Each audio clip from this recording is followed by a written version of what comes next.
Hi everyone, it's Darlene. Welcome back for another card video.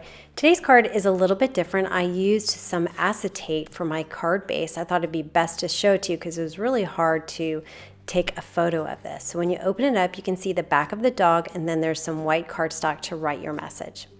So for this card, I used hardwood, which is my background stamp by Stampin' Up. You Make My Tail Wag by My Favorite Things. And then I have these grassy field dies that cut some grass from My Favorite Things. And then finally I have this heat resistant acetate. I bought the heat resistant just in case I wanted to emboss on it, although I'm not going to do that today. So I'm going to start with some Memento Rich Cocoa ink and I'm going to stamp my hardwood stamp onto some Stampin' Up crumb cake cardstock. I really like this color combination. So when I have my fence for the dog, I want there to be kind of a cap on the top of the fence. So I'm going to cut a few very thin strips. They're about 1/8 of an inch wide. And then what was left, I cut in half so that I had two 2 3/4 inch pieces. I'm going to use a 2A glue pen to adhere these small strips to the top of the fence. I'll just cut off whatever excess there is on the edge. And this is just going to give me a really nice finished edge for the top of my fence.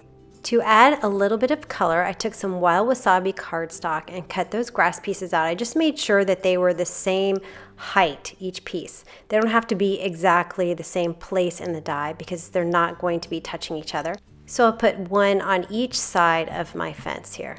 Now I'm going to work on the dog. I'm going to stamp him in Memento Tuxedo black ink onto some Nina cardstock. And I love how this dog has patches on him. I'm going to color them pretty simply with just 2 colors of Copic marker. I'm going to take E57 and just go along one edge, so around the curve, and then take my E55 and just blend that out and finish it off. So I'm going to do the other side as well, and notice that the right side in the front is the left side in the back, so I had to reverse that. And I looked at this really carefully before I did it.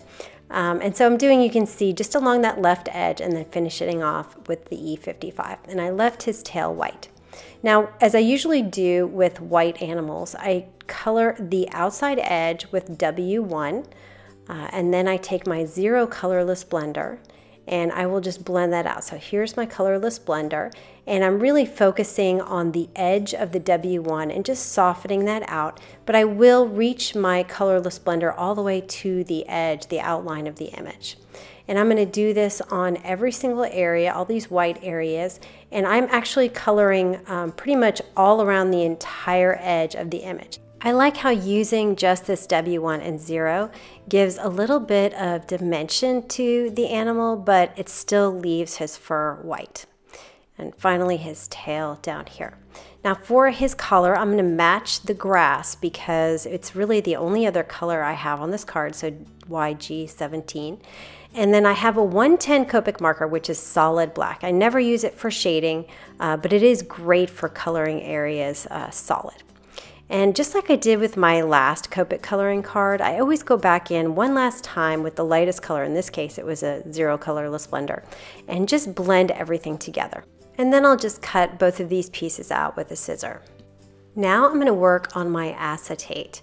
So I found that scoring acetate really doesn't do much. So I'm just going to put a piece of paper underneath so that I can see it.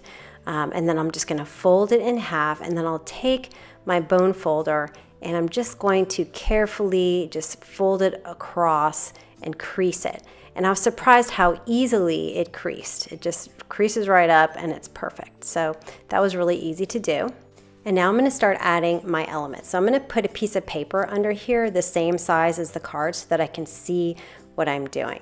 I'm going to put some ATG tape runner on the back of one of the fences, and then I'm going to sort of place my elements to make sure I have the same distance between the top of the dog's head and the top of the card and the bottom of the fence and the bottom of the card. Then I'll just scoot that out of the way and adhere it to my card. Now it's kind of hard for me to see because my head can't be directly over, so I think I ended up putting it down a little tiny bit crooked, but I don't think it was that noticeable. Anyway, so once I get that centered, I can take my other fence and put some ATG on the back of it. And then what I'm going to do is open my card and I'm going to put this on the inside so that I have fence on the inside and fence on the outside. And if you cut all your pieces right, it should fit perfectly because they're the exact same size. To add the dog, I'm just going to put some 2A glue on the back of his head. And you want to be careful not to put too much, because if it seeps out, it'll kind of create marks on your acetate. So you want to be really careful with that. And that's why I use the 2A glue, because not that much comes out and it sticks really well. So now I'll put that same 2A glue on the back and I'll just line that up, and they do fit perfectly together. And because I added that cap to my fence, there is a little bit of a bump, but I found that just squeezing the dog together with my fingers just made it stick, and it was just fine. So I'm using the Paper Smooches Sentiment Sampler. I haven't used this in a while, and I'm going to stamp this onto some white cardstock. I'm going to round the corners of this sentiment because I think it will balance well with the round white dog head. So that way I have one on the left and one on the right. So I'm going to put some tape runner on the back of this and hang it off the right side of the fence.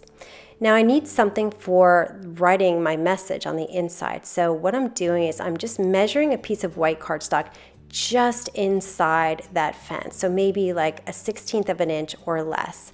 And I cut 2 pieces, and I'm going to put tape runner on one of them, and I'll open my card and I'm going to place this tape side up right on top of my fence, exactly where it needs to be. And then when I fold my card, it will stick to the back and be perfectly aligned with that fence in the front. Now, because my tape runner shows through the acetate, I want to put another piece on the back to sort of hide that. And as long as your pieces are cut exactly the same, it should not be a problem. So I'm just going to put this on the back of my card. And that is the card for today. So kind of a fun card. I really love this dog. He's so adorable. I thought it'd be a great use of the front and back stamp. So anyway, I hope you enjoyed that, and I will see you next time. Thanks for watching.